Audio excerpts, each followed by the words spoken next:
Ba ba ba ba da ba. Ba ba da ba ba ba ba ba ba da ba. Ba ba da ba ba ba ba ba ba dum ba. Ba boom ba dum ba. Ba ba boom ba dum ba. Ba dum ba. Hey, what's going on? Is this thing working? Who knows? Okay. Here we go. Here we go. Here we go. Yes, hey, welcome to another one. You know what? I think it's time to cure this guy. This guy I found a while ago. I'm like, you know what, dude? You need to not be stuck in a box. You need to not be a zombie anymore. You're too cool. You're too cool to be a zombie. Like, you're too, like, it's a waste to leave you a zombie. We're gonna fucking use you, dude. We're gonna cure you of the disease which afflicts you, because we can do it. It's possible. So first, I need to craft some items. I'm gonna need glass and a blaze rod and some iron and some cobblestone. So the glass, I need bottles specifically, not just glass, but bottles. Maybe even more. Alright, see if we can do this. There it is. The brewing stand. Ding! It is achieved. Okay. Now we need hoppers. Hoppers. We only need one. Come on, man. Okay, and then I need to brew this up. You know, I'm just gonna set up the station here as a temporary deal. Temporarily. Because, I can't leave it here, else he'll become a priest. And I can't use a priest yet. Priests are nice, not saying they're bad, I just can't use them yet. And so I need water. Oh, before I even see, and here's the thing, right before I even do this, I made way too many bottles. Before I even do this, I have to create a place where I can like renew my nether wart.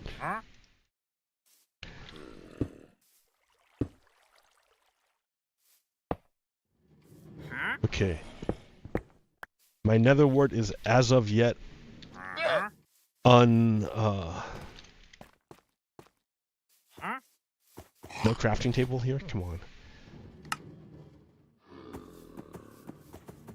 It's not in a place where it will reproduce.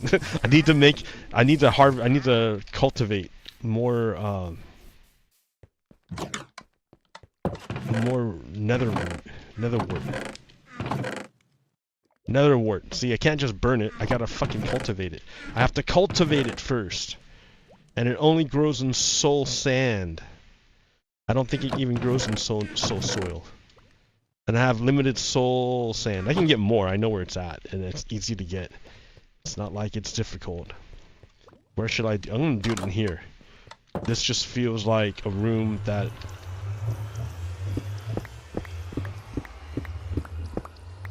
would have it. Or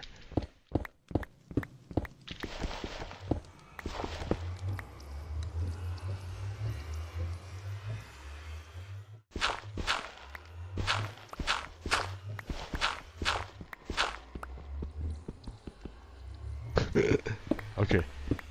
I got this. No problem. That does not interest me. What interests me is placing 12. Oh, well, I've got 16. That's okay. 16 will work too. This thing doesn't even need light. Or is it? Oh, it's only 12. It's not 16. I thought it was 4x4, but it's only 3x4. Which is what I intended, so I meant to do that. Ah! Okay, I mean I can throw just I mean, it's not gonna hurt having the torches. It's just not necessary. Okay, so that's going, but I need one to get this thing going.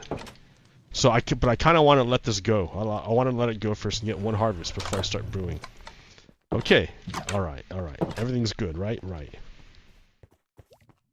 So before I go to, I mean, I gotta figure out the next task. What's the next task if I'm not gonna be, if I'm not gonna, like, I have to hang out around here. I guess I'll go up there and gain levels.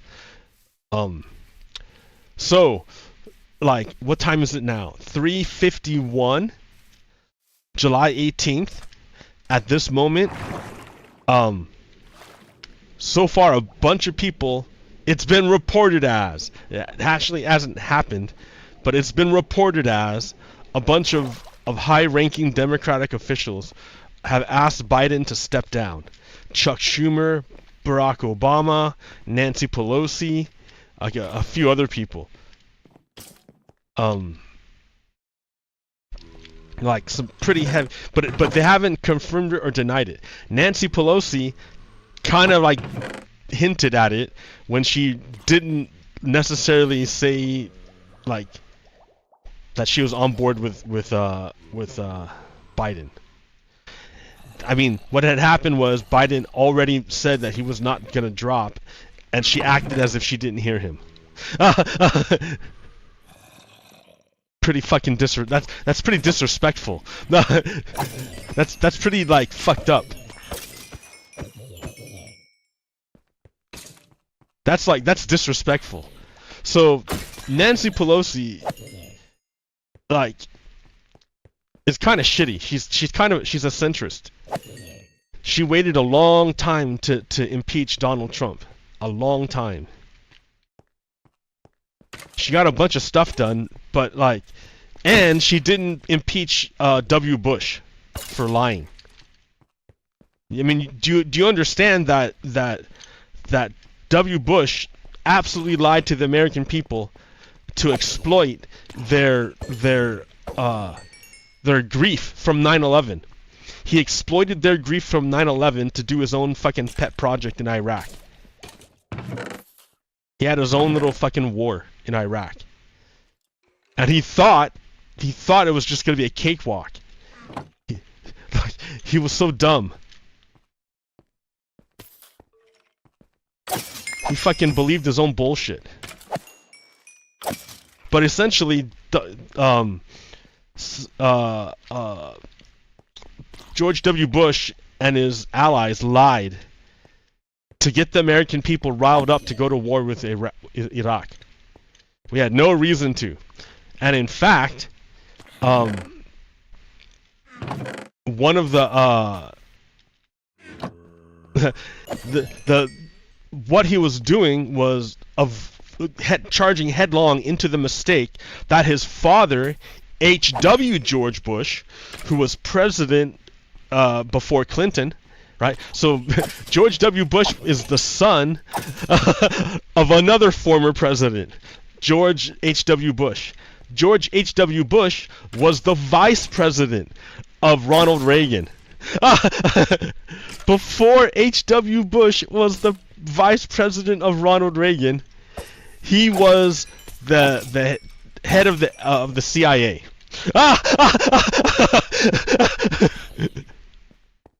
But what had happened was the Kuwaitis were drilling sideways into Iraq.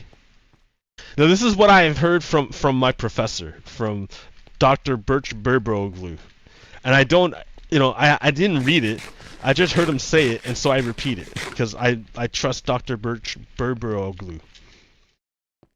So he told the story, and I tended to go along with it, that the USA and Iraq were like buddy. Like, the USA is the one who gave Saddam Hussein the chemical weapons to use on, well, I don't know if they gave it to them, but yeah, the United States like instigated a war between Iran and Iraq. and Iran was gonna come in and wreck Iraq and just destroy them. So so the United States contacted Saddam Hussein to give him intelligence, the location of the Iranian army, so he could prepare for his counterattack. He can remaneuver his army because his army was way out of place. So the Americans thought he was just gonna like reposition, but what Saddam Hussein actually did was use chemical weapons. he used chemical weapons in order to like destroy the Iranian army. It was like fucking terrible. So it was like, oops. So anyways, Saddam Hussein was kept into power by the United States. He was the strongman supported by the United States in order to control the region. The United States wasn't necessarily interested in democracy and shit like that. I mean, it says it does. That makes good like fucking PR, but it really wasn't. It didn't really care about human rights and shit like that. It didn't really care. All it wanted was stability. Stability for corporations to come out and extract the oil to send to Western markets. That's what it wanted. It wanted stability. So how do you get stability in a region of groups that don't like each other? You get a strong man. You impose a strong man who rules with an iron fist. All the hate goes to the strong man. And the strong man, like, you make sure the strong man doesn't lose his position with your intelligence and your army and your weapons and stuff. You make sure he doesn't lose his position. And in response, he's going to keep things nice and calm for you to extract the resources, your corporations to extract the resources. That was the deal between Saddam Hussein and the United States. Saddam Hussein was an American ally. And then Saddam Hussein, as were all the Middle Eastern dictatorships. And then, so my professor says, and I believe it, the Kuwaitis were drilling sideways from Kuwait into Iraq to tap some of their oil on the down low. And Iraq found out and said, hey, but the thing is that the United States is the guarantor of security in that region. Which means, like, you guys are not going to get toppled. We're going to guarantee it. We guarantee your security, that you're not going to get overthrown. You're going to maintain power. So Saddam Hussein communicated to the United States that he wanted, like, that Kuwait was doing this, and he wanted to do something about it. The United States said, okay, go ahead. But it was a misunderstanding. Because, again, the United States thought it was just going to be like a quick run to destroy the oil rigs on the border that were stealing the Iraqi oil. What they didn't anticipate would be that Saddam Hussein overtake the whole country, took over the whole country, the whole of Kuwait. So now the Kuwaiti rulers are getting pissed off. They're like, hey, dude, America, USA, you said you would guarantee us our security, and your fucking dude just like overthrew my country. What's going on? So the president at that time was H.W. Bush, and H.W. Bush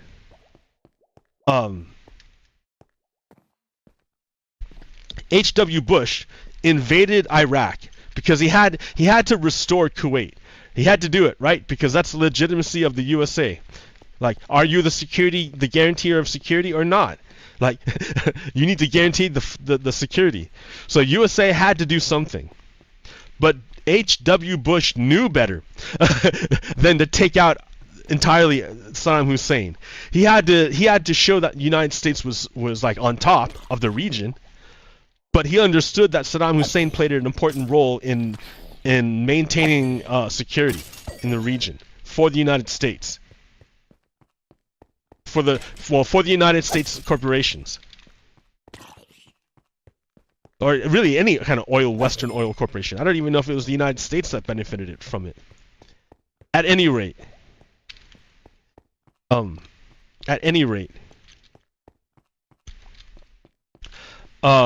so H.W. Bush did this thing called Operation Desert Shield. I was in middle school. I didn't understand what the fuck was going on. I was just rah rah go USA. I didn't know nothing, right?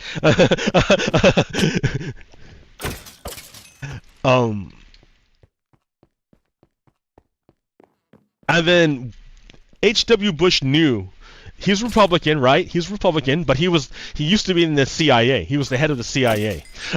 So the guy knew shit. He knew stuff, and he was bad. He's a bad guy, of course, right? But he still wasn't dumb. He knew how to take care of an empire.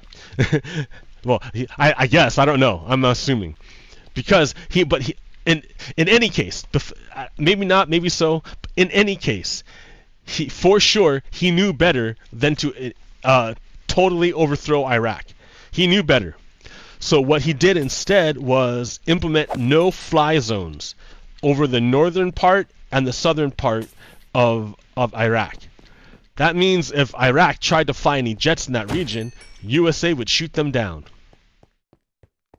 That way, it guarantees the security of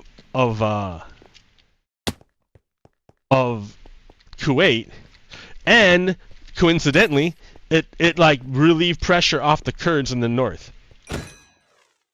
So it was like a good policy, I guess, right? Real politics style. And then Clinton came in, maintained that policy, and then W. Bush came in a coup. Remember, it wasn't that he just won fair and square. He was awarded the presidency from the Supreme Court. They awarded him the presidency. He lost the popular vote, and if they would have counted the votes, he would have lost the Electoral College vote. But the Supreme Court stopped them from counting the votes and selected on party lines 5-4 to make W. Bush the president. So it was a coup. Why didn't we do anything? A few days later, Al Gore conceded. So what are you gonna do when your leader concedes? It's like game over, dude.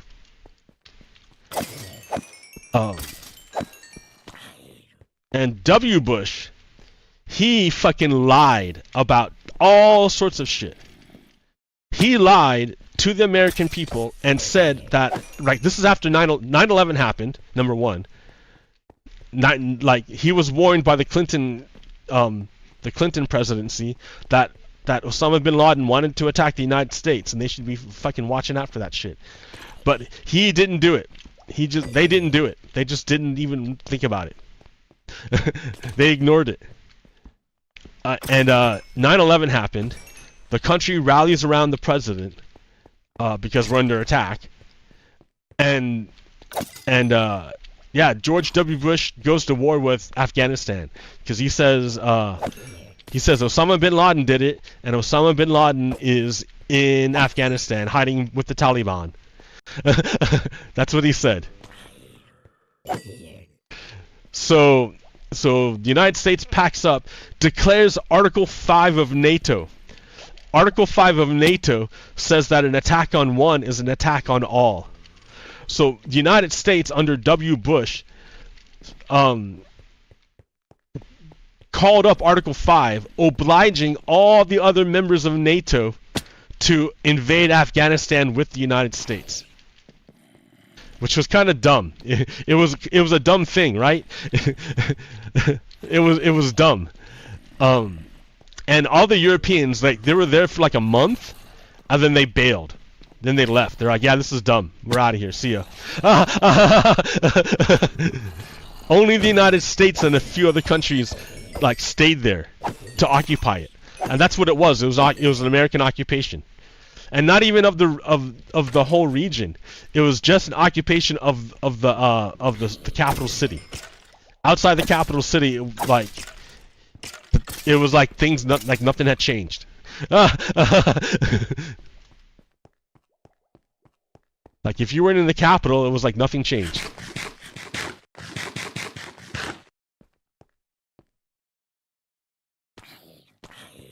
So, that's one thing. Turns out, W. Bush wasn't even interested in looking for Saddam Hussein. He was asked later on, like, you know, after the war had been going on for a while in Afghanistan, he's like, you know, how's it going looking for Saddam Hussein? He's like, I'm not even looking for him anymore. I'm not even concerned. This W. Bush said this. Okay. So time passes, and then we're in Afghanistan for a while. Then all of a sudden, they start ratcheting up these lies about Iraq, saying that they have weapons of mass destruction, insinuating that Iraq was responsible for 9/11, and basically just lying through their teeth.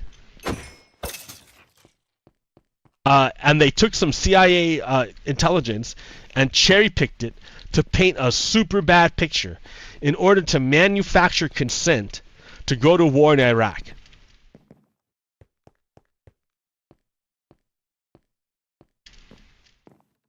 Which was a dumb idea. Which is like, there's a reason why H.W. Bush didn't fully invade Iraq and overthrow the government. He could have, if he wanted to. Of course he could have, right? It wasn't like the United States grew in power between like the 80s and the 90s. Of course H.W. Bush could have invaded and overthrew the government in Iraq if he wanted to. But he knew better. He knew it was going to be a cluster. He knew. But his son, W. Bush, was a fool.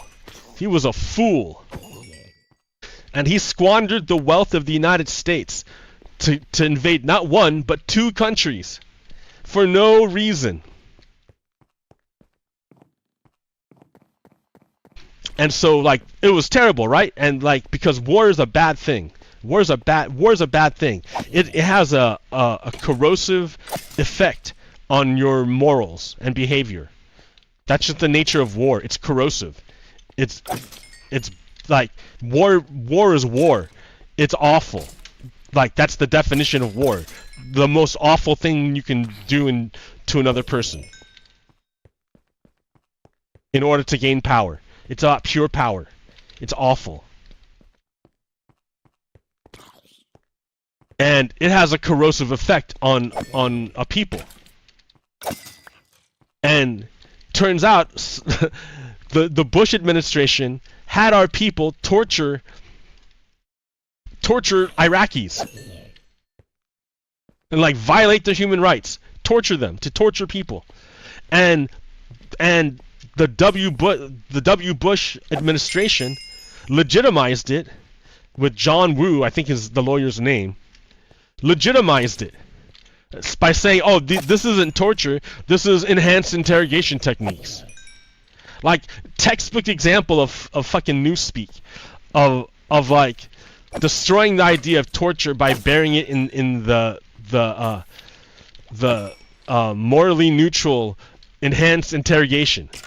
It's just interrogation, guys, just an enhanced version of it. It's torture, you fucks. So yeah, it fucked up our people. It fucked up like the Iraqis. And it fucked up everything. It fucked up everything because after Iraq was no longer secure, no longer stable, that's when ISIS grew into it.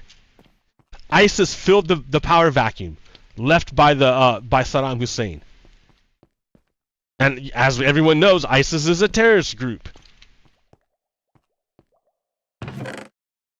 So W. Bush was awful. He's guilty of war crimes. And he was never impeached by Pelosi. She chose never to impeach him. Nancy Pelosi was the leader, and she didn't fucking impeach him. Yeah, it might not have gone anywhere, right? It may not have gotten past the House of Representatives. It could have just like they could have just did their House of Representative things, and then let the Republican Senate kill it, like they were gonna do anyways. But she didn't do it. She chose not to do it. So she let him and his crimes fucking slip away into obscurity. Like I bet none of the millennials or the Gen Z kids know about what happened with Iraq and Afghanistan, the fucking fucked upness of George W. Bush. Like, do you even know? Like, it was fucked up, and it leads directly to what's going on now, and that's the thing. Like, W. Bush is there directly from Reagan. Ronald Reagan, the crime that Ronald Reagan did to take power, because Ronald Reagan didn't win the election fair and square the first time. I don't know about the second time, but the first time, no way. It was dirty. So it's illegal for a private individual to conduct diplomacy and negotiate foreign policy on behalf of the United States. It's illegal. It's against the law. If you're a private person, you can't go to a foreign country and make deals on behalf of the United States. Right? You can't do it. The only people who can do that are the American officials, government officials, because they're the only legitimate voice for the people of the United States, for the citizens of the United States, to other foreign governments. They're the only legitimate source. Like, a private company can go there, but they can only represent themselves. They can't represent the whole of the United States, like a diplomat or an ambassador can do. So if you do that, you're breaking the law. and Ronald Reagan did exactly that. So remember how I was telling you that the Middle East is composed of these regimes of strongmen that were supported by the USA. Well, that was all fine and dandy where it would work. And that was the deal they had going with Iran. Iran used to be the same way. Iran used to,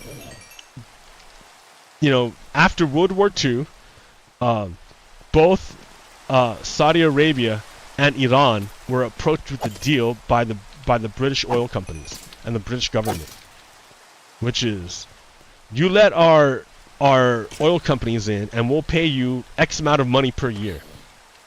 And the Saudis said, okay, that's the deal. We'll let your oil companies in and you pay us, the ruling class, so much money a year.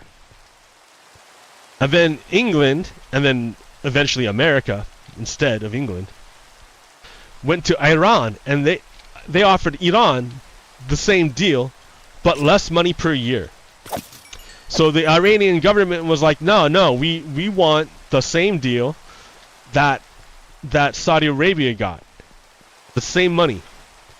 And the government was like, yeah, no, we're not going to do that. Sorry, dude, we're not doing that. This is take it or leave it. This is your deal. And Iran at that time said, no, we're going to leave it. We're going to do it ourselves. Never mind. Nah. So like, that's all cool, right? No. No. That was not cool. No, USA did not like that. So the United States, through the CIA, staged a coup inside of Iran, overthrew the government of Iran, and installed a group called the Shah. I don't know much about him, but it was a regime friendly to the United States and to the West. And under the Shah, sure, corporations could come and take all the oil they want. I'll accept your offer of however much money per year. Sure, no problem. Well, unbeknownst to this dude Shaw, it worked, right, for a while, just like in every other strongman place. It worked for a while, but then I think in 1979, the Shah was overthrown by radical Islamicists, religious fundamentalists, people who believed literally strange interpretations of their text, and then enforced it on everyone else.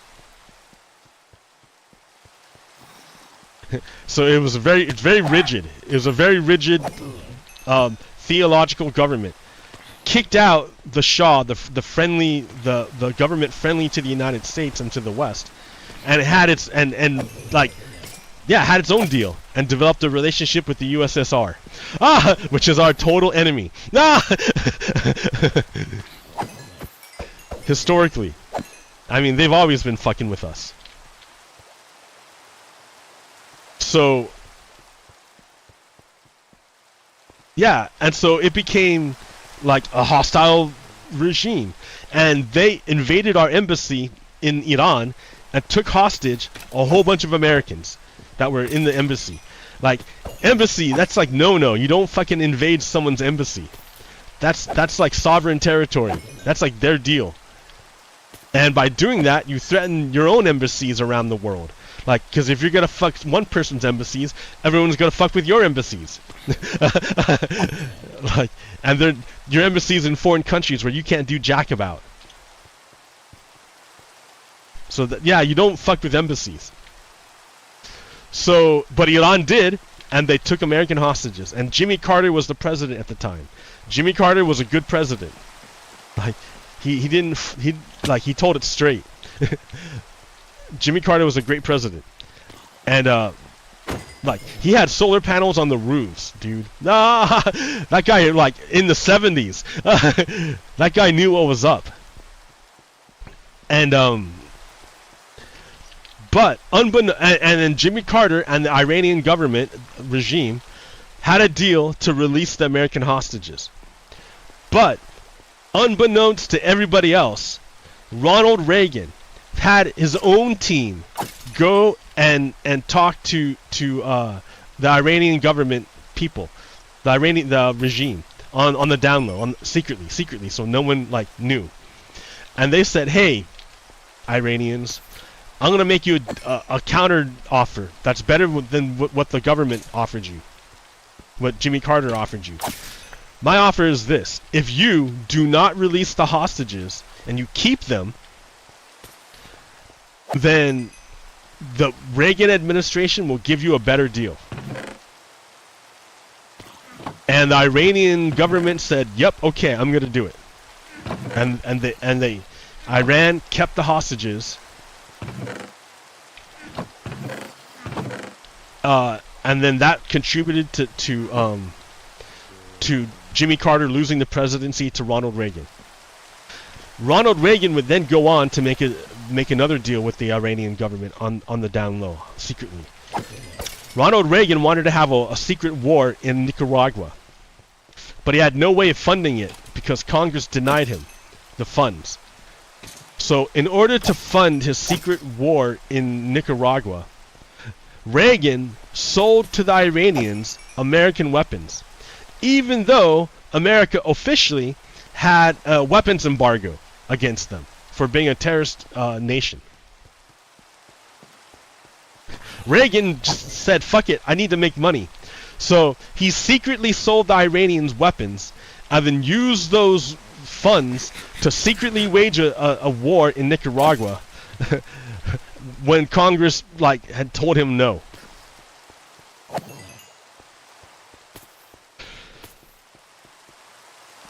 So it's not the first time that so Donald Trump is doing the same thing right now. In 2016, he negotiated with the Russian government to get their aid to help him become president. In exchange, he would give them Ukraine and get rid of NATO and get rid of the sanctions on the Russian government, which he did. He tried to get rid of NATO. He was working on it, and he was working on getting rid of Ukraine because he was denying Ukraine the weapons because he wanted Ukraine to lie about Joe Biden. They were trying their Joe Biden bullshit even back then. It was so dumb. Anyways, so even back then, yeah. So where was I?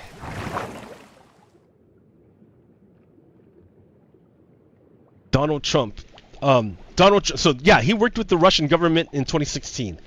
I don't know if he worked with the Russian government in 2020. I know for sure. Oh no, but he just tried to overthrow the whole fucking thing. He tried in a bunch of ways to overthrow the government so he would stay into power. And he had a plan for months in advance. It wasn't like a spur of the moment thing.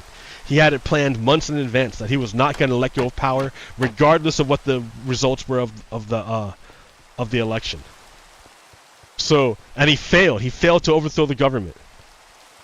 Well, now in 2024, they're gonna try to do the same thing that worked in the year 2020. That's how W. Bush got into power. There was no, just like in 2020, there was no incumbent. In 2000, just like in 2000, there was no incumbent. Bill Clinton was termed out, so it was his vice president that was running. Al Gore. And Bill Clinton was coming off a fucking tremendous economy. It was an amazing economy. He got bruised and battered by the blue dress affair internship by a special counsel that Eileen Cannon just ruled was unconstitutional. Ha ha ha! Eileen Cannon, the judge in the Florida case. Yeah, she just ruled that special counsels are illegal and unconstitutional. But the special counsel was used to go after Bill Clinton on behalf of the Republicans. And Robert Hur, the special counsel that was used to go after Joe Biden, and tried to dig up incriminating evidence against him to feed the Hunter Biden case. And failed. So all he could do was write a mean report about Joe Biden being slow, which we all know he's not, right? Did you not watch that press conference where he spent an hour fucking taking whatever questions from anybody with no script? Did you see that? Donald Trump has never done anything like that. He will never do anything like that because he gets exposed right away as being a fucking idiot. He can't even speak in complete sentences, Donald Trump. His thoughts are absolutely scattered. Try reading a transcript. It's a fucking mess. It's of run-on sentences and half-finished thoughts that never go anywhere. And one of his favorite things that Donald Trump likes to do is to listen to your question and then ignore it. Ask his own question and then answer his own question. That's his favorite trick. It seems to work all the time. At any rate,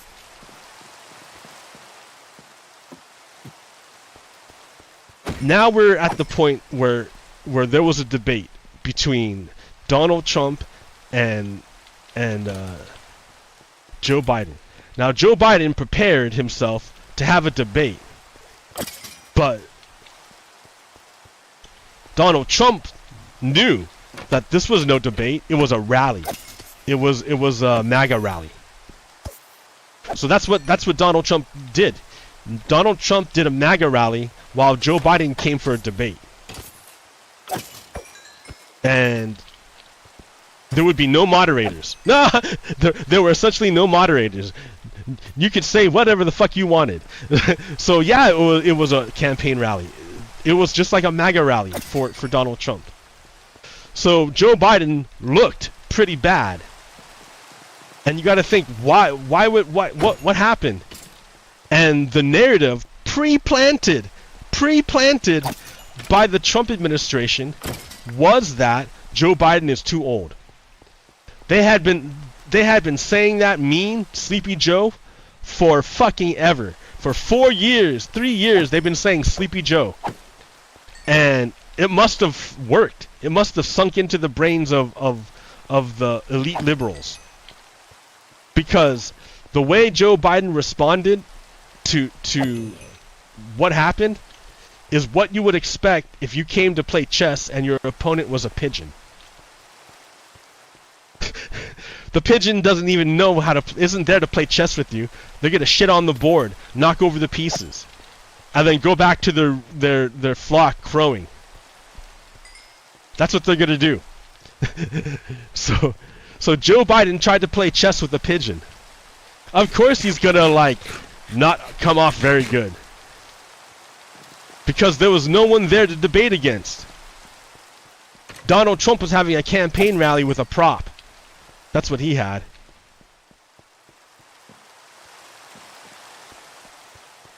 So, but the Democrats, like, I think the elite Democrats, like the donors first came out and said that Joe Biden can't win. And then there were some celebrities that came out and said that Joe Biden can't win. Then some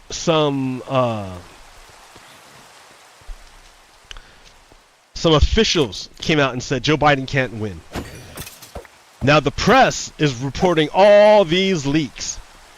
We have no idea if any of them are real or not, but the press for sure is painting the idea that the entire Democratic elite are against Joe Biden, that they want him to quit. Now, if you check the base, the majority of black American women stand behind Joe Biden. There was a story about a 1,200 signature letter endorsing support for Joe Biden.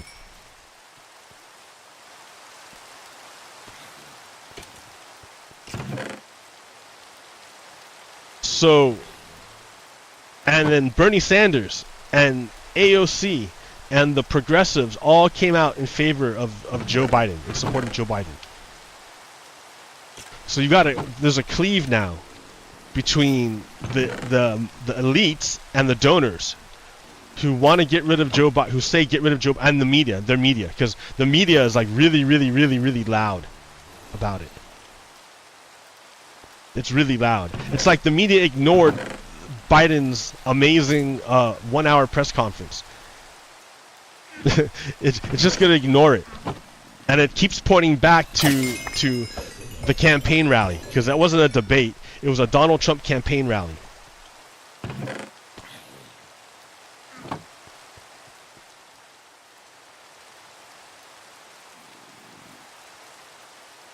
That was no debate.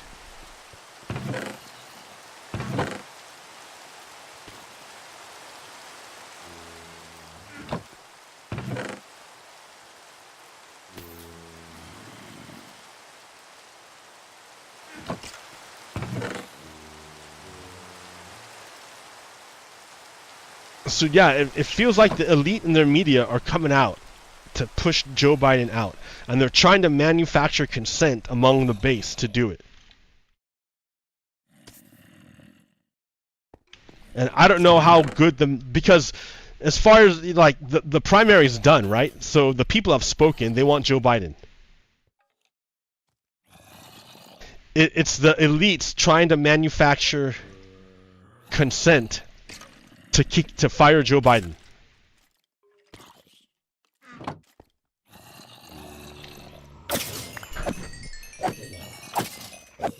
And they're purposefully ignoring the good stuff in order to focus on one bad night of playing chess with a pigeon.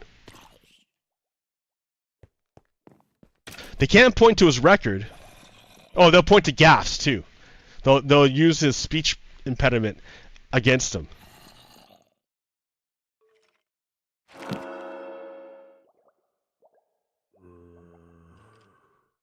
Like, how many times have I messed up just right now with no audience, right?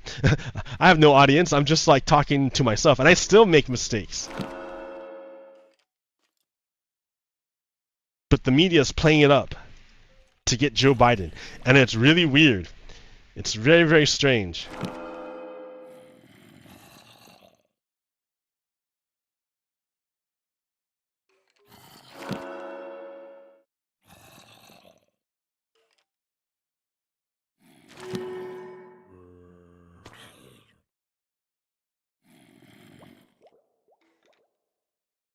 Very, very strange. Why would they be doing this, dude? Ooh, looting 3. I'll take that. Just in case.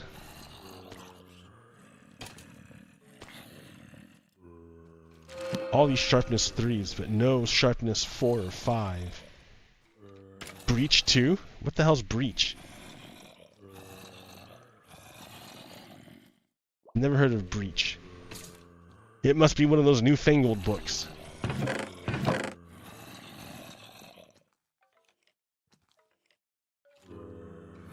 Newfangled enchantments.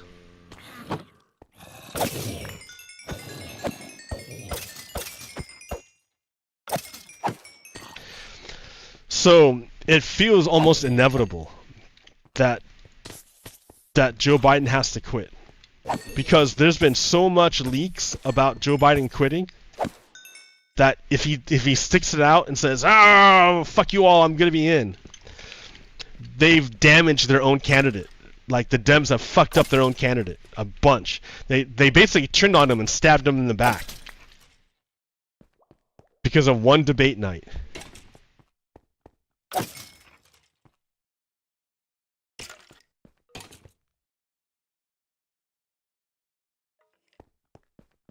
Yeah, the parameters of that debate were all wrong.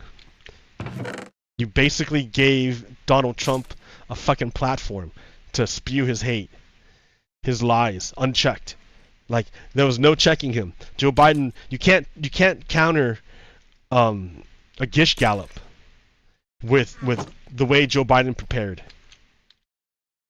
It's like,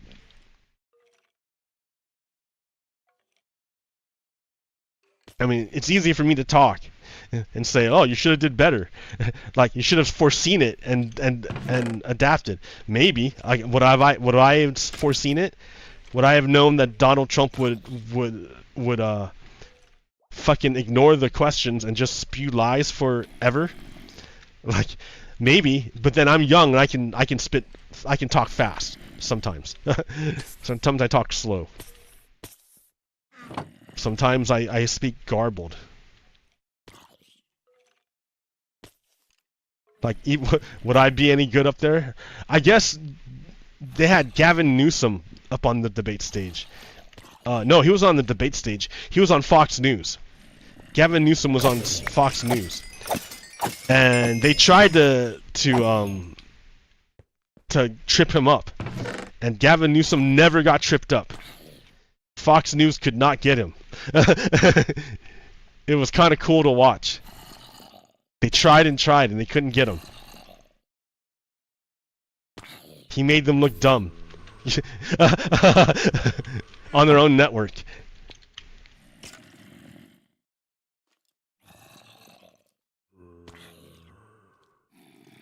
So I guess that's what they're looking for. The elite Dems.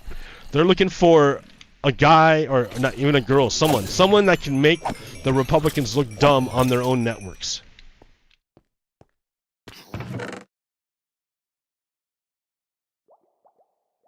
But I don't know how anyone would do against the Gish Gallop. I don't know how he would do against the Gish Gallop. He had to deal with the show hosts, but only for like a 3-minute segment, if even that. And the hosts would be more respectful than... There was more flow, because the mic didn't get cut off after 1 minute. And yeah, it would be more respectful because the station has to keep up pretenses.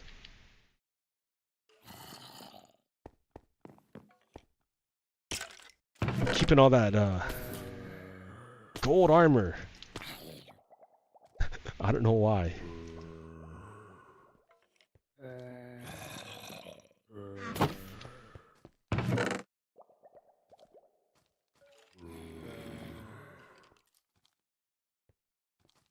I do not think the Democrats should get rid of Bernie Sanders. But to repair the damage they've already done would require everybody in the Democratic elite to come out and support with a full throat. They'd have to support Joe Biden.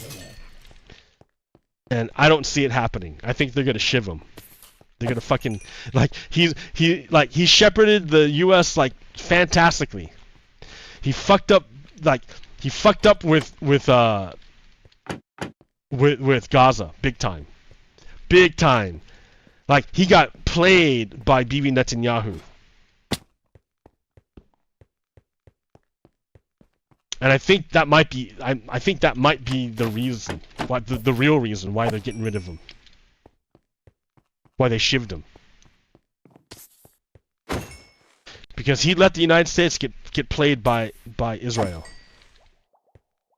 Not even Israel, by Bibi Netanyahu.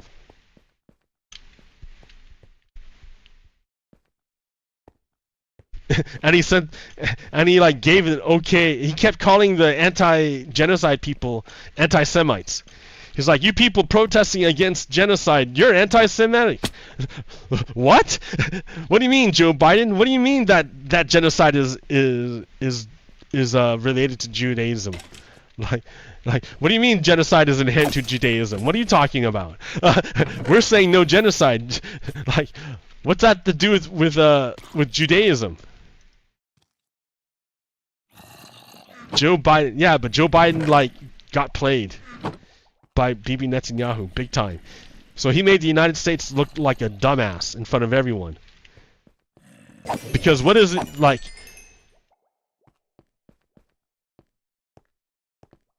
What is it? What is this sanctity of human rights bullshit you're talking about? When you're sitting there helping this participating in this clearly genocide. Clearly, it's like a never end. It's like doing the American Trail of Tears in circles. They're having the Palestinian people just like march from one end of Gaza to the other, while the Israeli army fucking drops airstrikes on them, and snipes them to death, and raids their hospitals, and bombs their schools, and destroys their universities. I mean, that's what Israel's doing. Israel is making the conditions so bad that the Palestinian people have to either leave or die. That's what the Israeli government is doing. So everyone knows this. Everyone can see it, and it kind of makes the United States look like a hypocrite.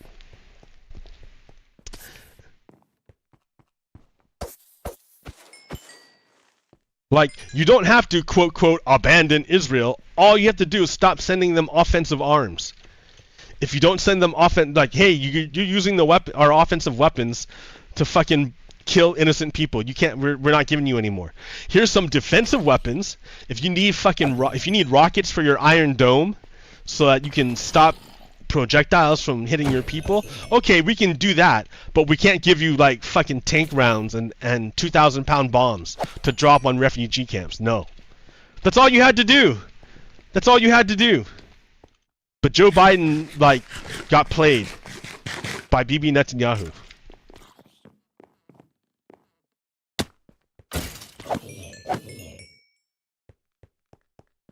And he attacked his own base. That's why Kamala Harris has to go to Michigan, because all the Muslims and Palestinian Americans are pissed at the Biden administration. Because yes, he's fucking enabling a genocide. He's enabling another trail of tears that just marches in a circle until you die. Or until you leave.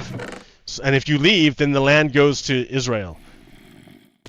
I mean, it's like the worst kind of settlerism. It's like they think they're being clever, and like no one will notice if we march them in circles until they die.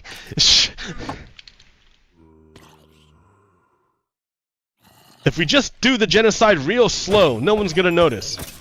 Fuck.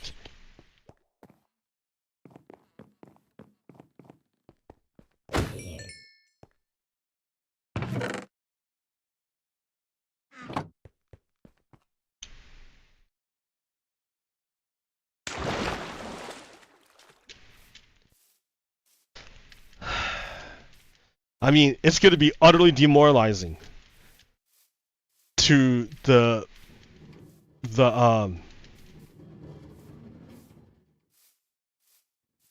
Democratic base to have their choice. I mean, why even go through the process of a primary if you're just going to ignore the results? Like, all your workers are just going to say, like, never mind. All right, you elites got it? Cool, peace, see you. Good luck. Like, the elites think they can handle it? Why don't they do all the fucking work? If they're going to ignore the process, why even do it?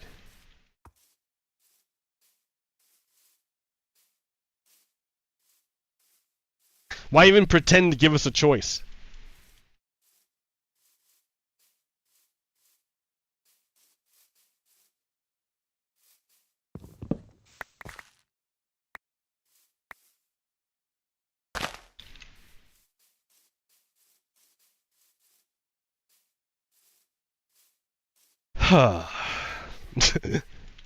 Historic times, dude. I don't know, like, I think for maximum effect, Joe Biden should announce his if he's gonna quit, he should make a media spectacle out of it, and he should announce that he's gonna quit, like, not the presidency, but the campaign. He's not gonna campaign anymore.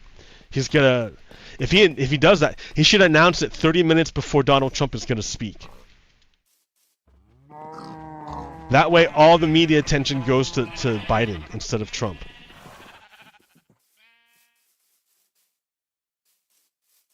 But the longer they wait, the worse it gets. Because it's pretty clear at this point, like, there wouldn't be all these leaks in the media if the leadership didn't want it. If the Democratic elites wanted, like, to stop the leaks from damaging their candidate, they would come out forcefully and say, no, this is bullshit. I stand behind President Biden. But they're not doing it. They're just letting the leaks happen and don't contest them. They're not contesting the leaks. So that's just preparing the base for their will to be overturned by the elites. It's like, hey guys, I know you guys decided on this, and we spent a lot of time and energy to arrive at this decision, but we think we know better than you, and we're gonna do our own thing. Thanks. But get ready. We're gonna fuck you. Get ready. Man, that's awful. So they're using the fact that the voters have no choice. We haven't fixed the voting system yet.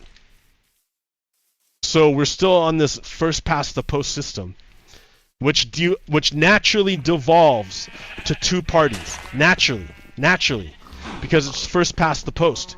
Majority rules. You only count once. That's it. France is ahead of us already. I mean, they're on their fifth republic, of course, and we're on our first. But they're ahead of us in terms of voting.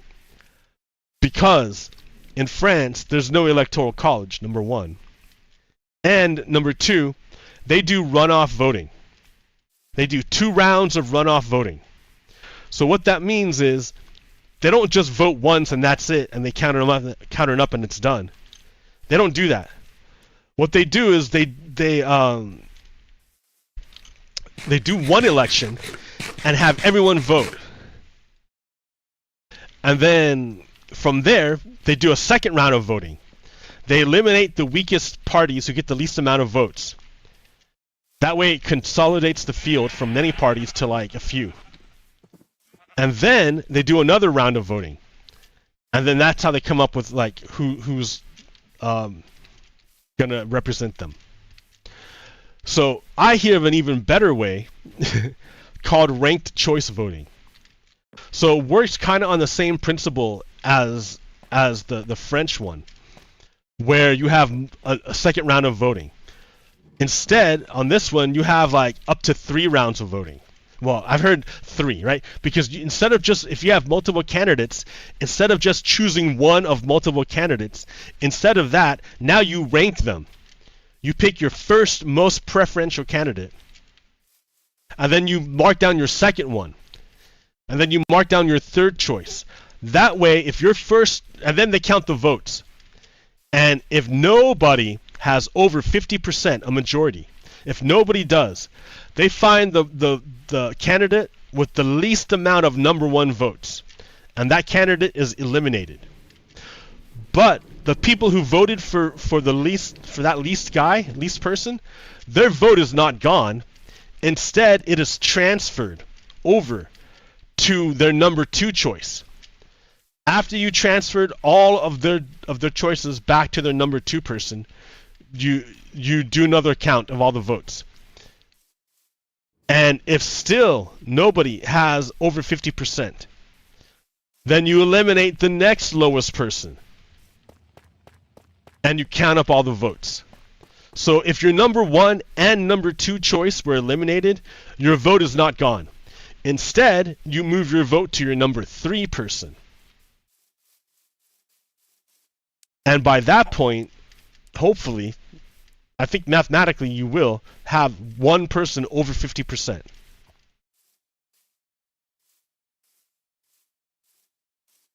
And then that person, at the end of all those rounds of voting, and will be the winner. That way, it does, to vote like that does two things. Number one, it stops the spoiler effect. Now, people ask, how did H.W. Bush lose his presidency to Bill Clinton? H.W. Bush was smart, but he only got one term. He didn't get two terms. He only got one term.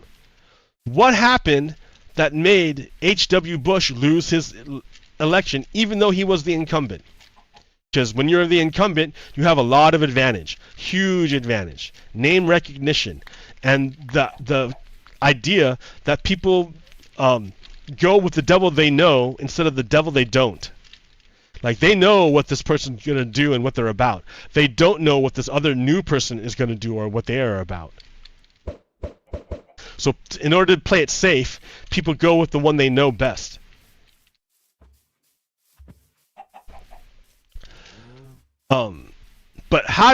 So it should have been George H.W. Bush should have had like a shoo-in to be the next president. What happened?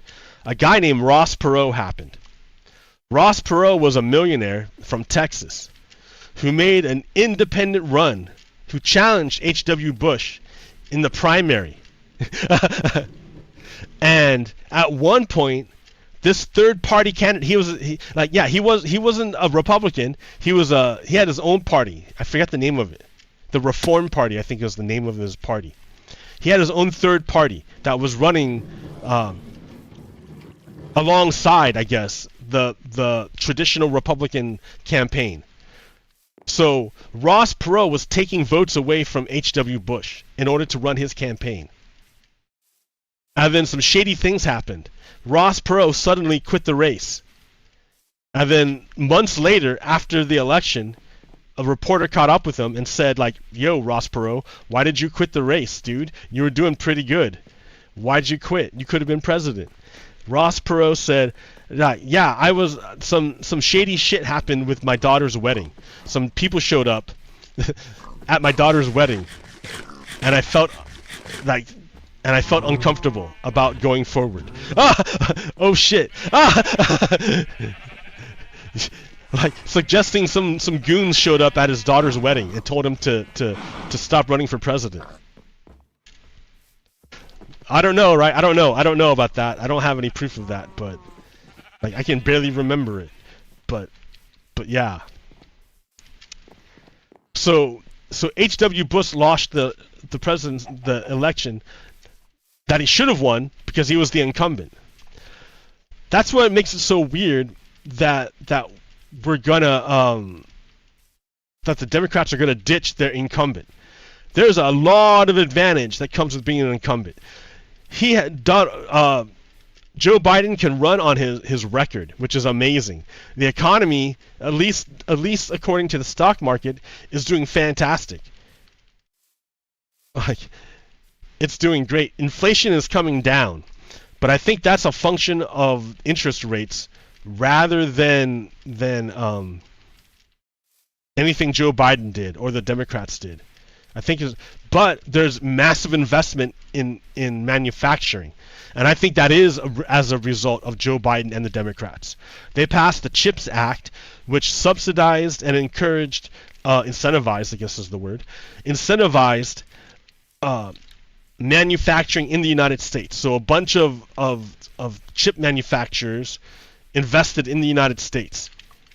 So that's massive business investment that we made that under the Biden administration. And I know there's a bunch of stuff going on with the Biden Inflation Reduction Act, but I don't know exactly what they did. I know they need to start fixing bridges, which they're doing. That's not something that happens overnight. Oh yeah, I should check on my nether wart. What's going on, nether wart? It's like we are almost done. These back guys, are kind of slow. That's weird. I wonder why. Is the light bothering you? Should I have less light? I don't know, but there's like enough to replant it. So you know what? I'm just gonna harvest. Well, that's the wrong harvest tool, man. Well, hey, I got. Even then, I got more than I bargained for. That's 27. That's all I need. I mean, I got plenty now. I got plenty. You know what I need is a box out here. We are gonna cure you, friend. It's gonna happen.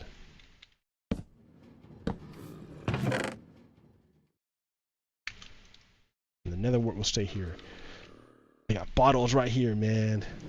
I got oh, I need gunpowder. Because I gotta throw the potion. And you can't throw it without gunpowder. I don't make the rules. Oh, and then you need water. Three water bottles.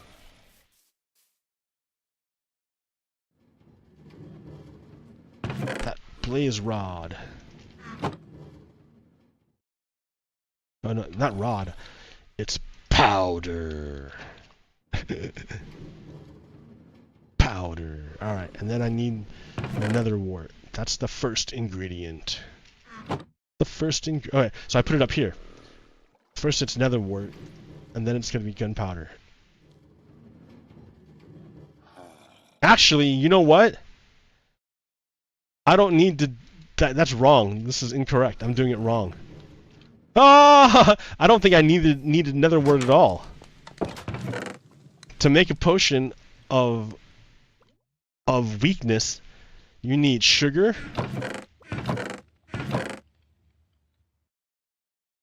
an eyeball, and a brown mushroom.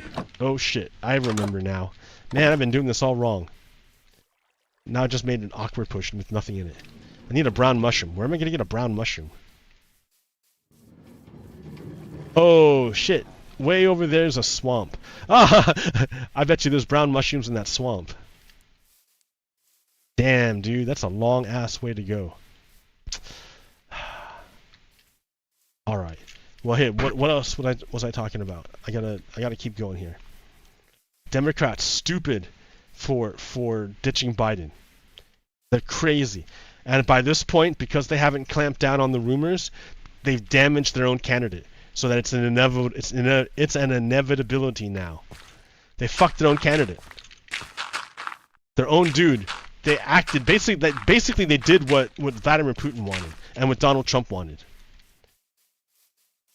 After 4 years, the Democratic elite were like, you know what? Maybe Donald Trump is right. Maybe Joe Biden is too old. They just agreed with Donald Trump. Like, they took his framing. They adopted his framing. Any mushrooms in here? I don't want to go down there. Oh, there's a horse. It's not my horse. Oh, I didn't get my horse. I was hoping I'd run into a mushroom. Oops. I'm like, is there a mushroom here?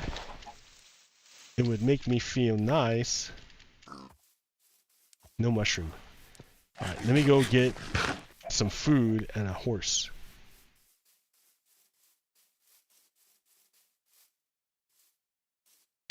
Brown mushroom. Where can you be? Brown mushroom.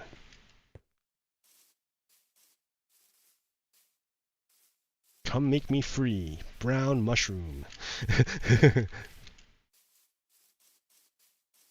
Where do you hide? Brown mushroom. I want to see the divide.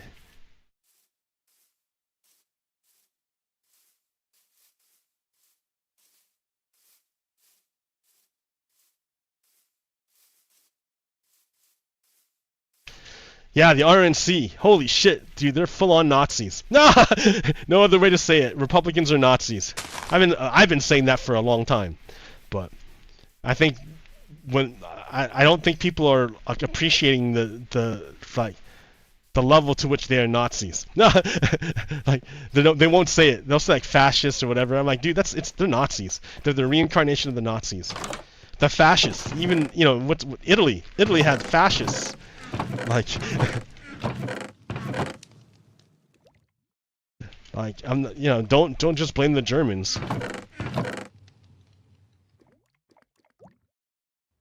Okay, so I need brown mushroom. I don't have any brown mushroom, right? No brown mushroom in here. Shia. Dude, this sucks. Alright, I need more food. And then I'm gonna go mushroom hunting. Oh, I need a bed. A bed. Bring the campfire. Oh, that's funny. Home on the range.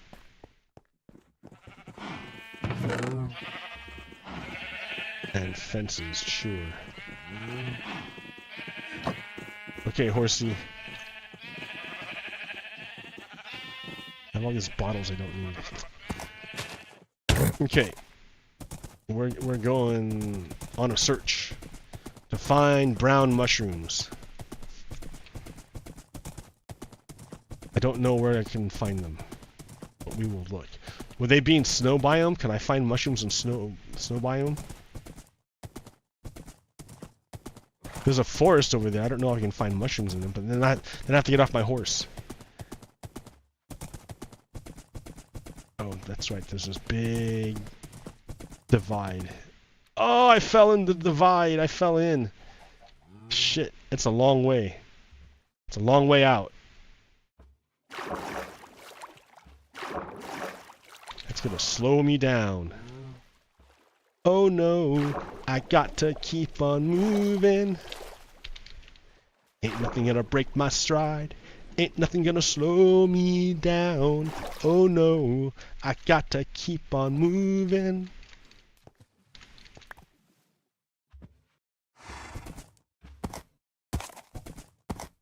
Alright, horsey, do your magic super jump. Super jump. Look at that. Oh, yeah. The power of the jump. Jump power.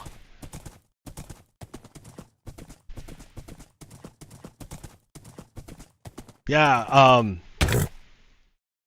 so Donald Trump and Vance, JD Vance, have been trying to hide that they're anti-abortion, that they want to ban all abortion. They're trying to hide it. For them, it's not really a big deal, but they'll do it to keep their base happy. Because they know their women will get abortions when they need them. Like, the rich people will be able to get abortions, regardless of what the law is.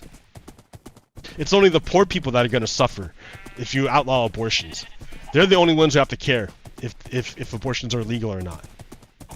The rich will do what they want to do regardless of what the law says in regards to abortion.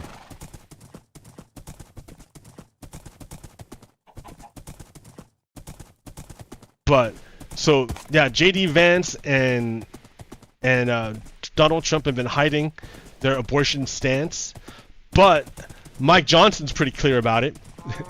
He was asked, hey, do you want to allow abortions in blue states?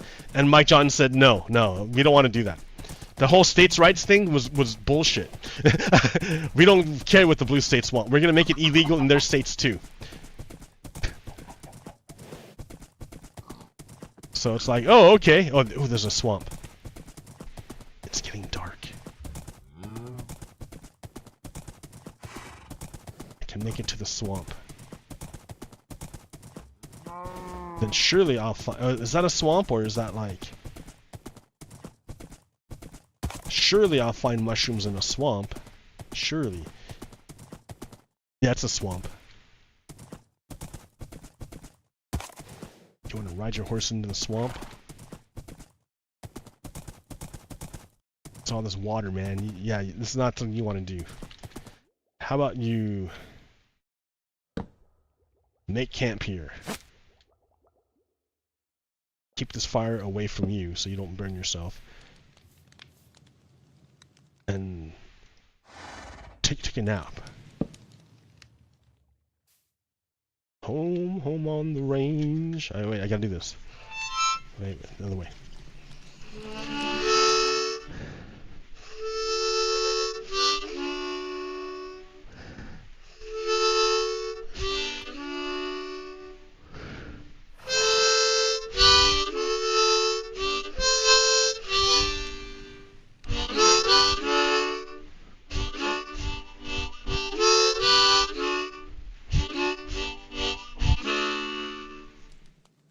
Alright. Good night.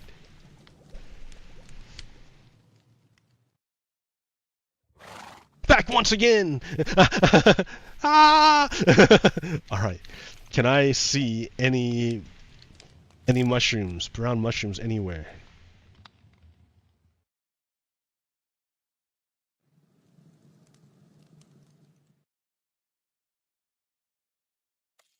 No. I'll just have to go. Should I make a boat? A boat would be a good idea, man. You should make a boat.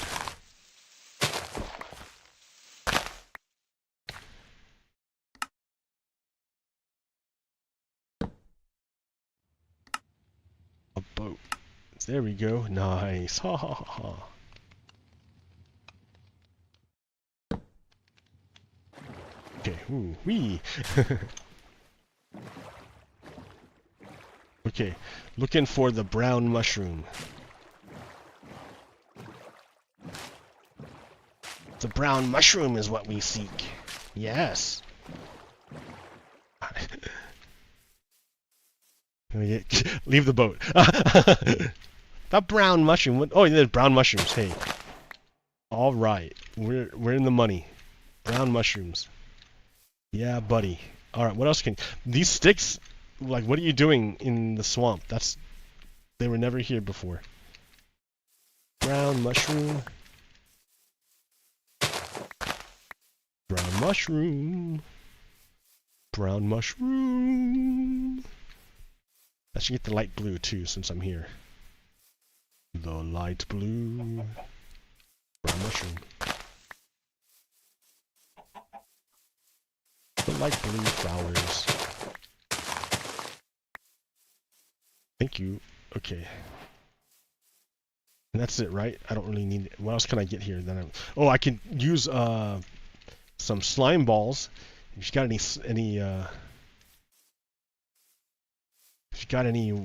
slimes, but I don't see any. No slimes. I could use a witch hut. A witch hut would be good. I don't see a witch hut.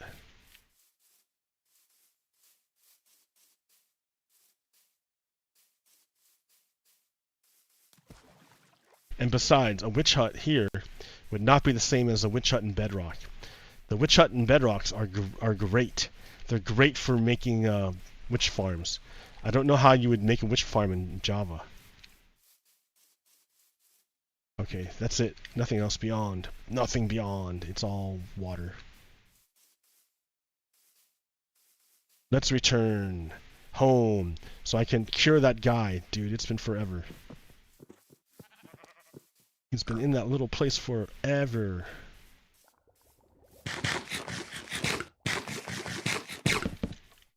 Pa pa pa.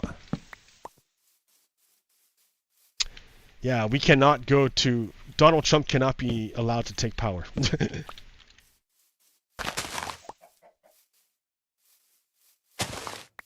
He is an existential threat to the United States. And I know um, the MAGA are gonna freak out, saying, "Oh, you're saying Donald Trump is a fascist? Yes, I am.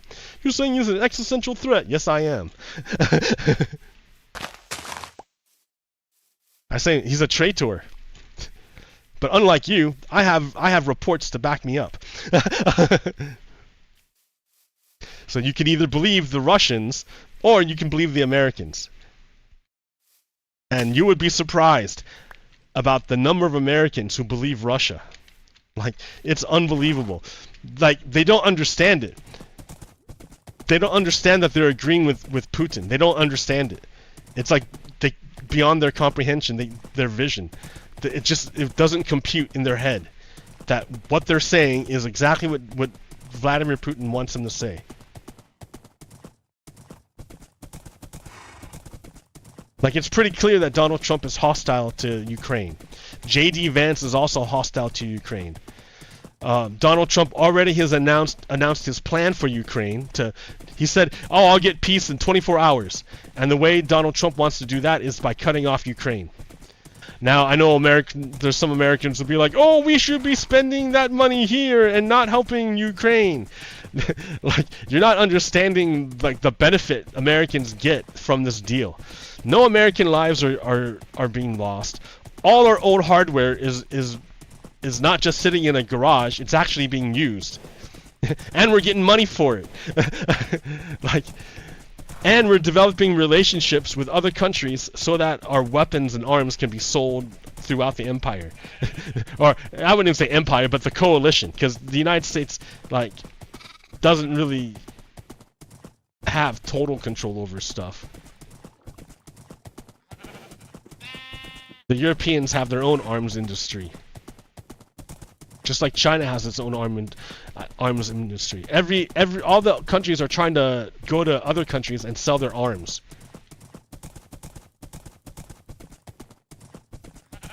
The way USA does it is it spends a bunch of money to develop the best stuff. And then it sells its old stuff to other countries.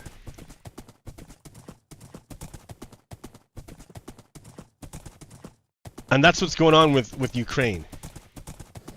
We're quote donating them all this old stuff. And we're quoting a dollar value, but it's not really, the money has already been spent.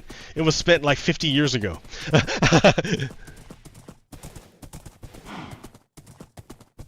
And what did it buy us? Deterrence. It bought us deterrence.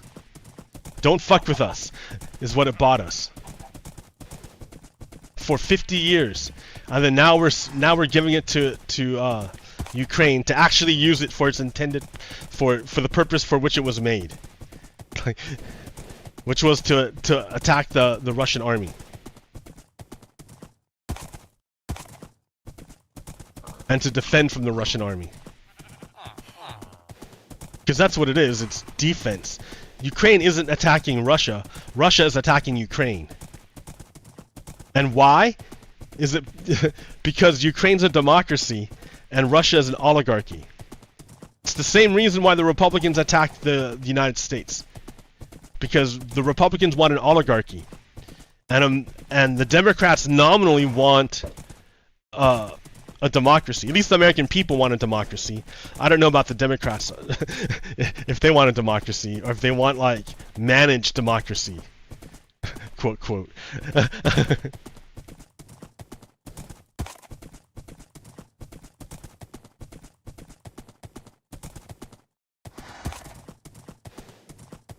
Yeah, it would be catastrophic. It's going to be catastrophic for the Democrats to ditch their candidate.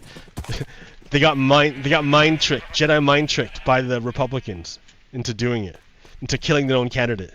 Like, you idiots, you fucking fools. Alright, I need that sugar cane.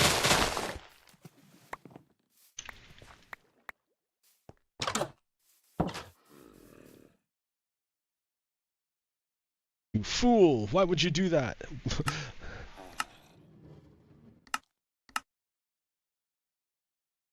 Why would you kill your own candidate? On behalf of Why would you kill your own candidate to help at the suggestion of the other team? Why would you do that? Okay, already it's awkward potion. I don't think it matters if I stick a eyeball in there. Will it even work? Yeah, it's not working. Because I'm not supposed to put awkward potion. That was wrong. All wrong.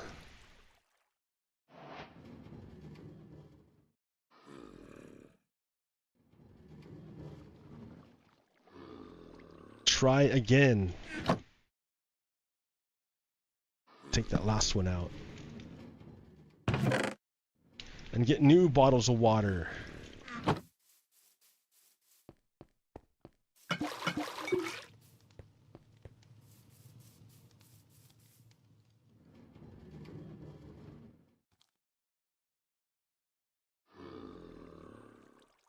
Okay, now you see it's going right away. From just fermented spider, I buy it right away. And then it's gonna want gunpowder afterwards, so I can throw the damn thing. You can't throw it unless it has gunpowder in it. Why do you want to throw it? So it goes at...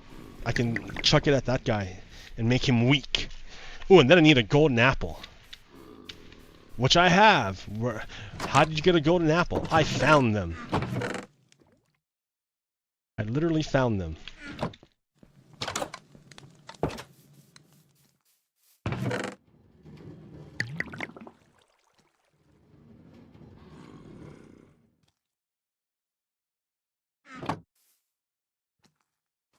There it is. Potions of weakness. Throwable.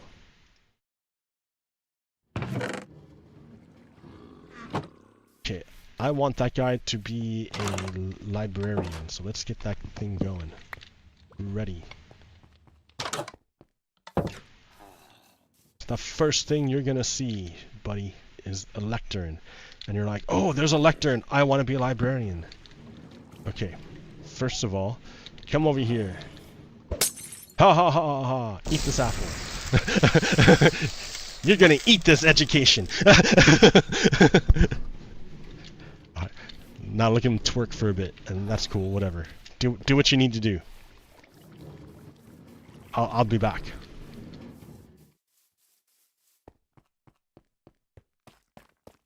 So yeah, what else do I have in here? So so we can make our voting much stronger if we adopt ranked choice voting.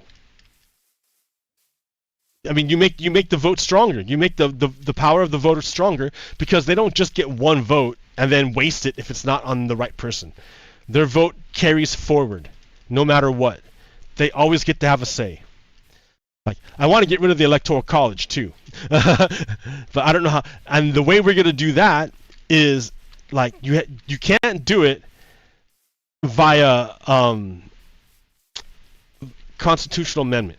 Like right now it's written into the Constitution, that's the way it is. So no, you cannot just be like, we're gonna pass a law and change it. No, you have to have a constitutional amendment if you want to get rid of the Electoral College officially.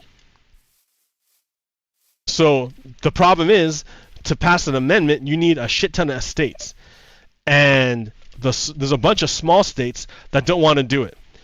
And they're not even small states. They're big geographically, but no one lives there. And they don't want to do it. So it's never going to pass because they get extra power. They're empty, but they get extra power regardless of how empty they are. So they will never agree to getting rid of the Electoral College. So all the other states are like, well, there's got to be a way around this. And there is a way around this.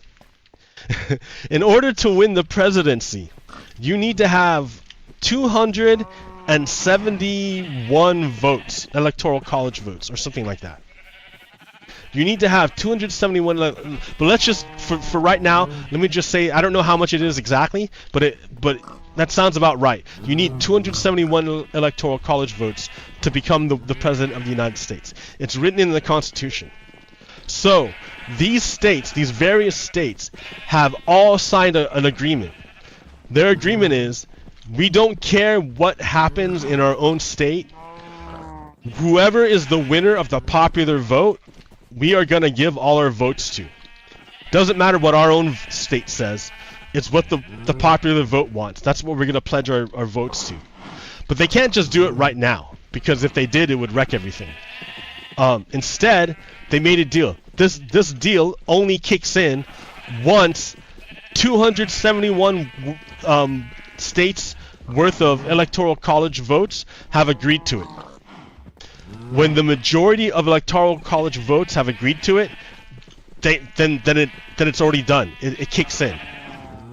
Because by that point, it's not going to matter what the Constitution says, by that point, like, it doesn't matter what the Electoral College says. It's going to be what the people want. So that'll be good when it happens, but it's a slow process. People got to learn about it and know about it and be educated as to like why it's a good idea, and it is a good idea. The people should be the source of the power, not the system, not the elites. It should be the people. The people are the source of the power. And you want to make the best democracy, you need to have the people get the most power. So you need to strengthen their vote, and you have to make their vote more consequential.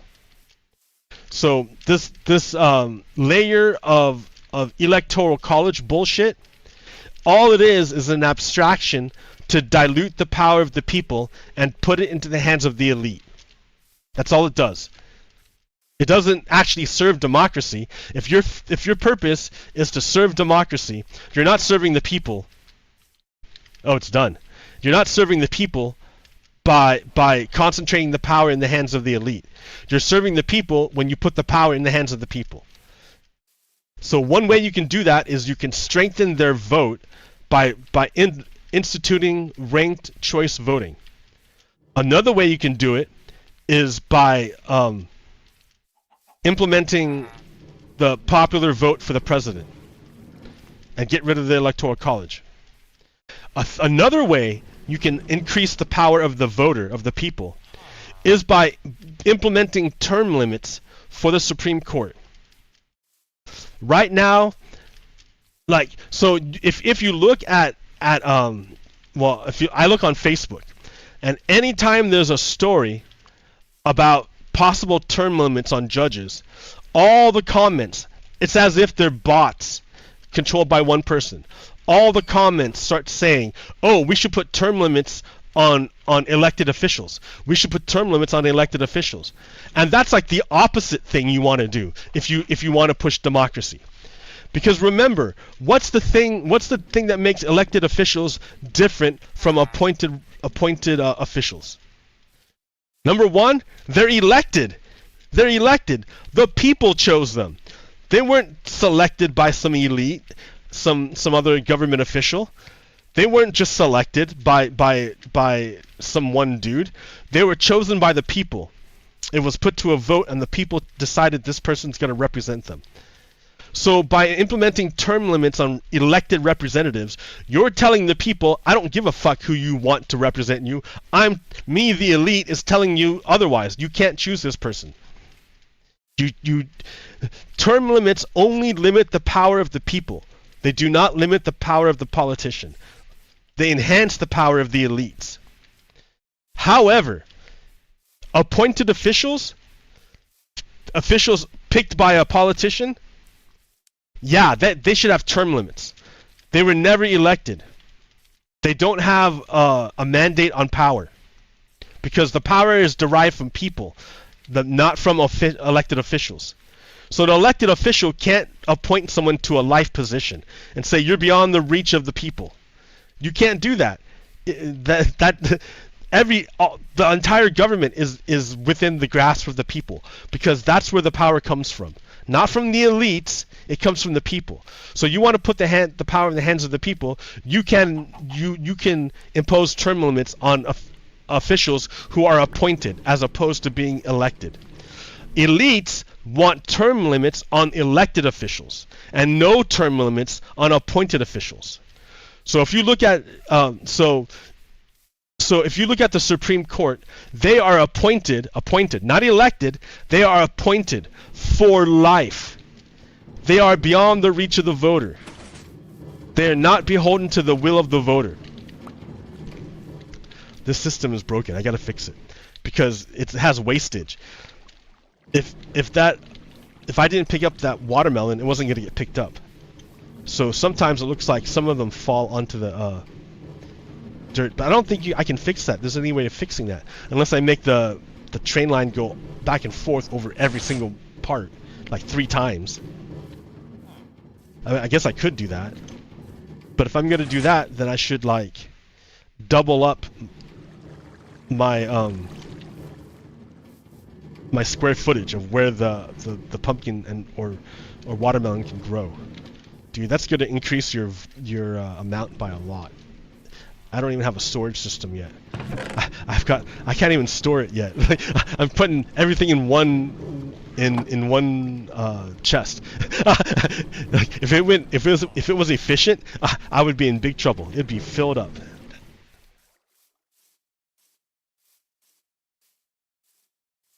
Yeah, no, we should definitely put term limits on Supreme Court justices. They're too important not to have a check on, and the check will be a term limit. That way, every president is guaranteed to appoint a certain number of justices. Guaranteed. Right now, a president only gets an appointment if the Supreme Court judge retires or dies. That's the only way they get an appointment. So you can game it to make sure that to keep a president from getting any Supreme Court justice nominations at all. You can totally lock out a party if you game it right, which the Republicans did. But if you make it with a term limit, the Supreme Court with a term limit, every time there's a new president, there's going to be term limits, and they're going to cycle out the old judges, and the new president can pick on like new judges to add to the body, and then in time his judges will be cycled out too. So that even if you do corrupt a judge, they're not there long enough. They're there for a short time only before they're gone. So your corruption isn't complete. Like right now, Clarence Thomas and Sammy Alito are corrupt, are totally corrupt judges. At the very least, those two. Those are the ones we have proof about. They're the ones who have been accepting bribes from billionaires and then ruling on their cases. So, but the problem is they're stuck for life. They're there for life. We can't do anything. We, the people, can't do anything about it. Which is bullshit, because the power is derived from the people. It's not inherent in the politicians. It's not inherent in the elites. It's inherent in the people. So those judges, there should be a check on Clarence Thomas and Sammy Alito. So that check should be term limits. And number 2, we should expand the size of the court. Right now, we have 9 justices on the Supreme Court. However, we have 13 districts. It used to be 1 Supreme Court justice for 1 district. But somewhere along the line, it got messed up. And now we have 13 districts, but only 9 justices. So, for sure, we should expand the size of the Supreme Court to at least 13. Doing that does a couple things. It again limits the viability of corruption. Like, it's easier to corrupt a court with fewer justices than it is to corrupt a court with many justices, because that's many more people you have to corrupt, and that's many more chances your corruption will be discovered.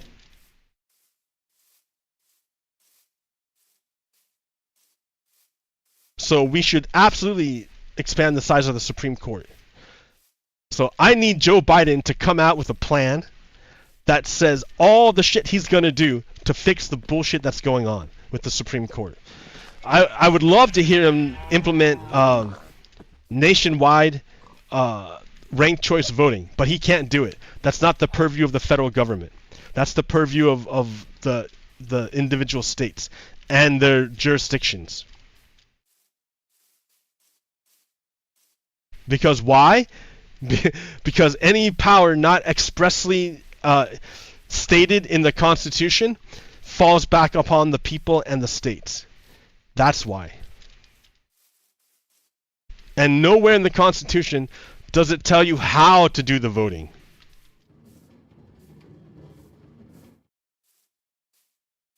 It just tells you that you have to vote. It has to be democratic. That's all it tells you. It has to be democratic. Mississippi, not Mississippi, but Alabama, the Fifth Circuit Court, which is a court in the South, so it's very Confederate friendly, denied the right of ex-felons to vote.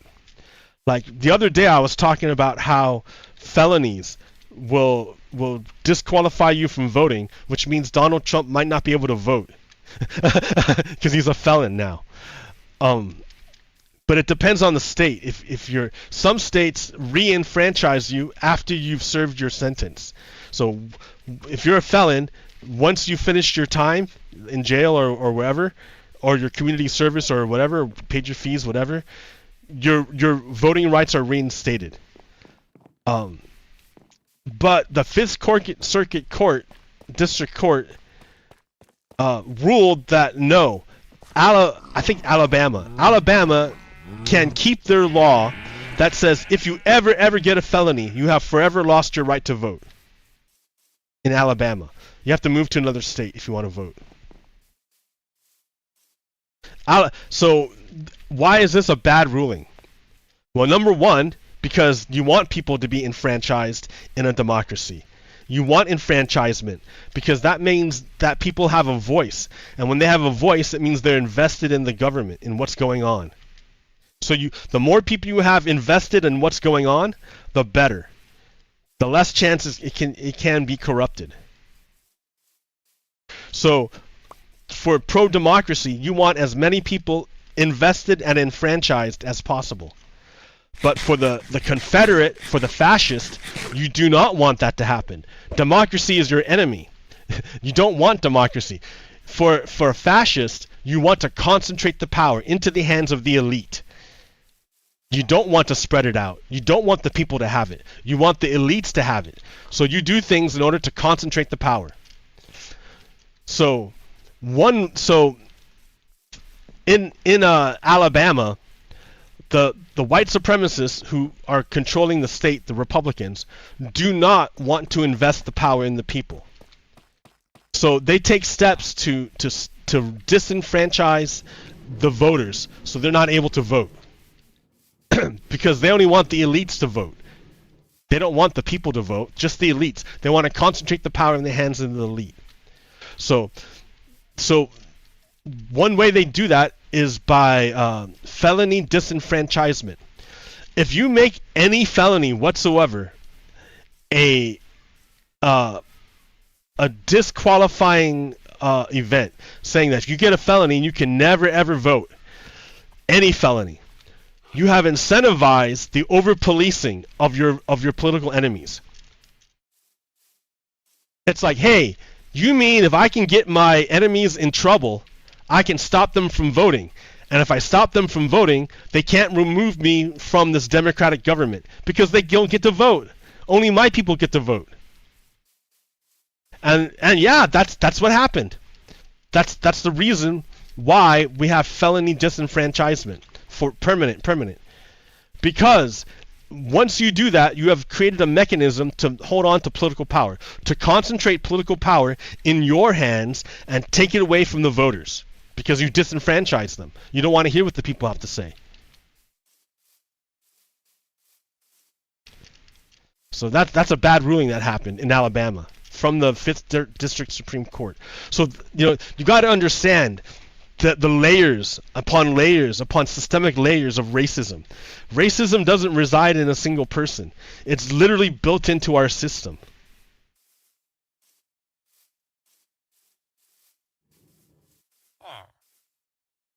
Of course, everything I'm saying is probably illegal to say in Florida.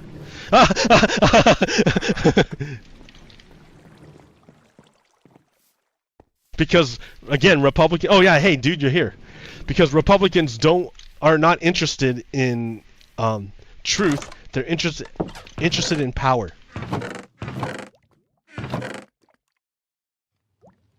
All right, put some of this stuff away.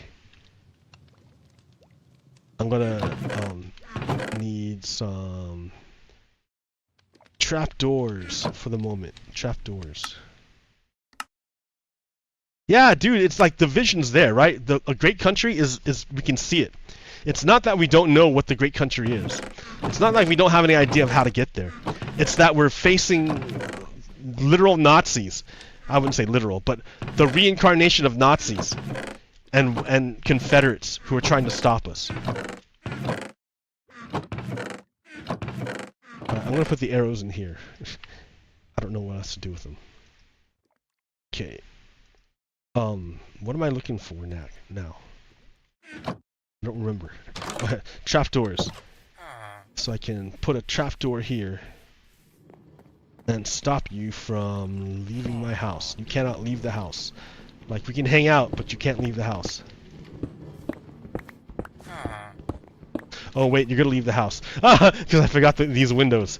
All right, well you get. Oh, there you go. Thanks. I was just gonna start closing up these windows now. I forgot I didn't put in the windows.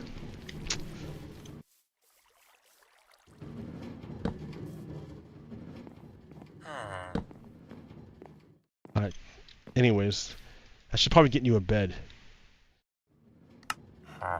Looting 1, no. What I should do is get some emeralds ready to trade, or paper, not emeralds, but paper. So to make paper, you need this stuff. Making paper. If I made you a bed, then you could go in your bed and sleep. Paper. Now I need paper.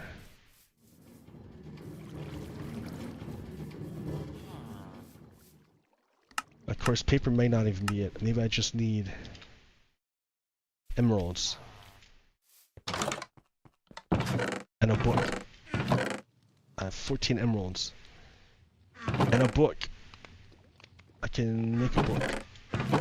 Make a book.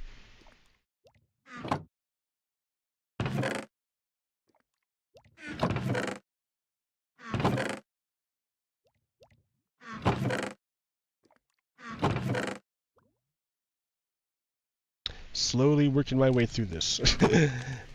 Make a book. Man, it's super complicated. All these steps. It's like, I need a bed. Do I even have a bed? I left it somewhere. I think I left it far away.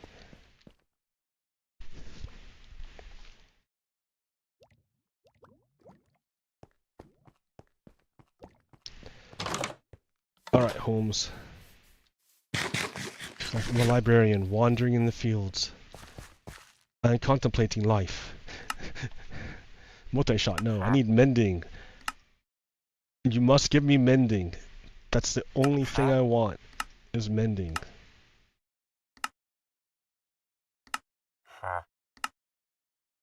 Bump.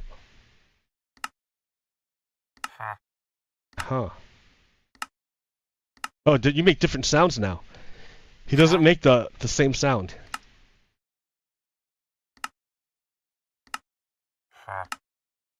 Yeah, check that out. He makes different sounds. It's not the same annoying.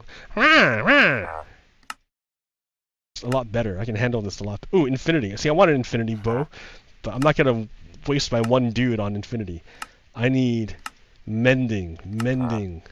Mending will make my tools and armor permanent.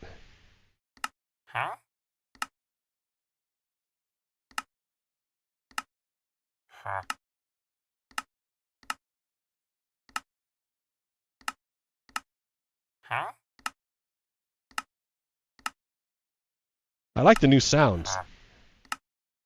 The new villager sounds. Way better. Not nearly as annoying. Impaling 5. Man. Mending, there it is. For 3. 3? Okay, I'll take it for 3.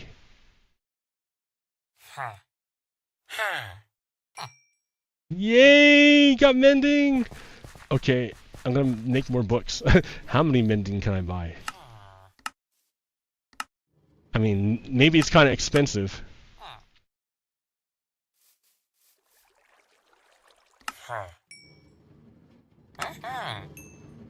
It's kind of expensive. Oh, not enough emeralds. Oh, I can trade you paper though. Oh no, I can't. Maybe, did I put it away? What happened to my paper? Did I burn it all?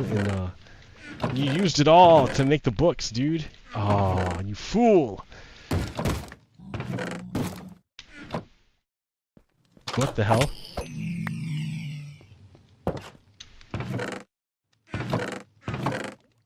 Paper. Make more paper.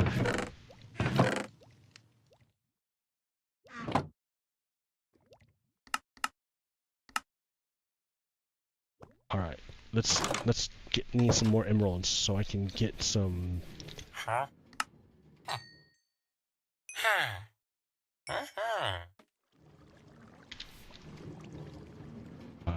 Buy one more.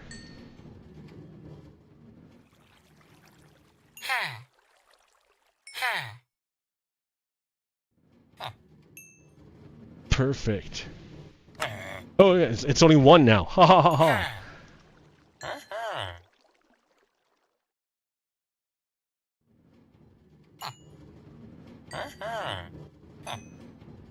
I love mending. Hold on. I love mending, but it's too much. He's like, how much do you love it? I'm like, oh, my stuff, I'm gonna throw it at you. Oh, what's this other stuff? Respiration 1. Dude, that's like, bah. That's all the mending I can get. You want to go in there real bad. You won't go over here, you want to go in there. Okay, there you go, man. Now I put these up here. Alright, now you're at home. I have to work on the rest of your house. But you have a house now, dude. And then once I seal this off, I can let you out of this room. But yeah, you have a proper room, and I should make you a proper bed. Because you're my mending dude. You're mending. You're gonna mend everything. You're awesome.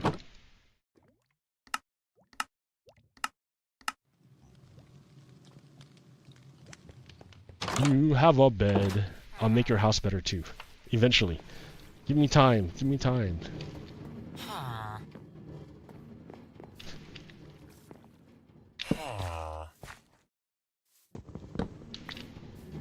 Move this a bit. There, right there, right there. You're fine, you're fine.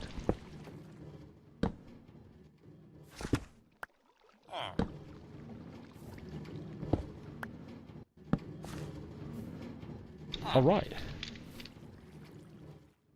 Your floor is a little janky, but I'll get to it.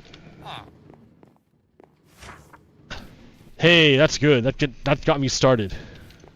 Baller.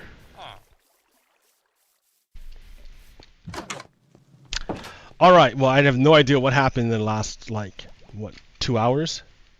Yeah, about 2 hours. I have no idea what happened.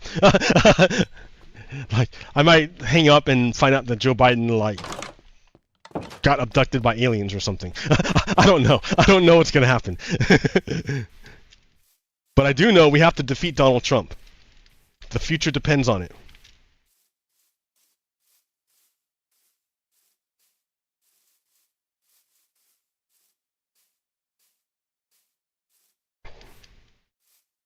Okay, America. Until next time, Pogo Kiddo out. Peace. Stop.